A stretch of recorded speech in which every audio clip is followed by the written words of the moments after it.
प्रस्तावना.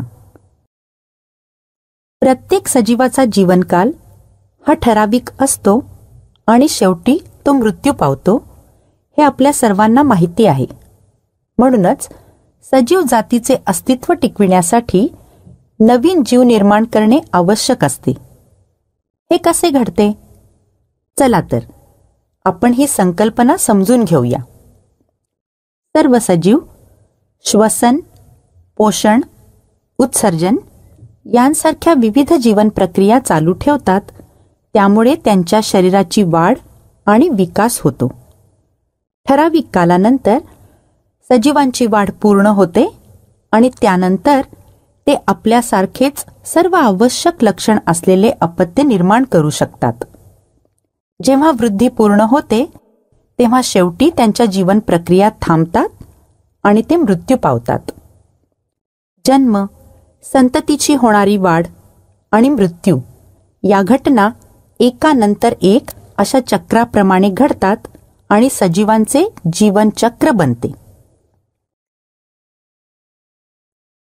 उदाहरणार्थ, जेव्हा वनस्पतीमध्ये बी रुजते तेव्हा जीवनचक्राची सुरुवात होते आणि त्यानंतर तिची वाढ होऊन झाडात रूपांतर होते.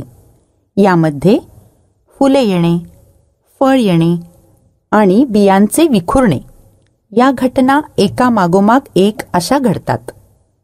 वनस्पती बिया ठेवून अखेरीस नष्ट होते. या बिया रुजून नवीन वनस्पती तयार होतात आणि ही प्रक्रिया वारंवार घडत राहते.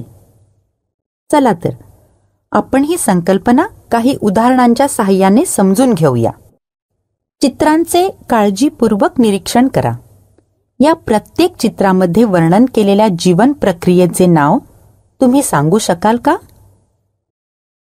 या चित्रामध्ये कोंबडी अंडी घालताना दिसते. कोंबडी अंडज प्राणी आहे, म्हणजेच अंडी घालणारा प्राणी आहे. काही काळाने अंडे फोडून कोंबडीचे पिल्लू बाहेर येते. या चित्रामध्ये तुम्हाला दिसेल की जेव्हा वनस्पतीची फांदी जमिनीला स्पर्श करते तेव्हा त्याला मुळे फुटतात आणि नवीन वनस्पती तयार होते.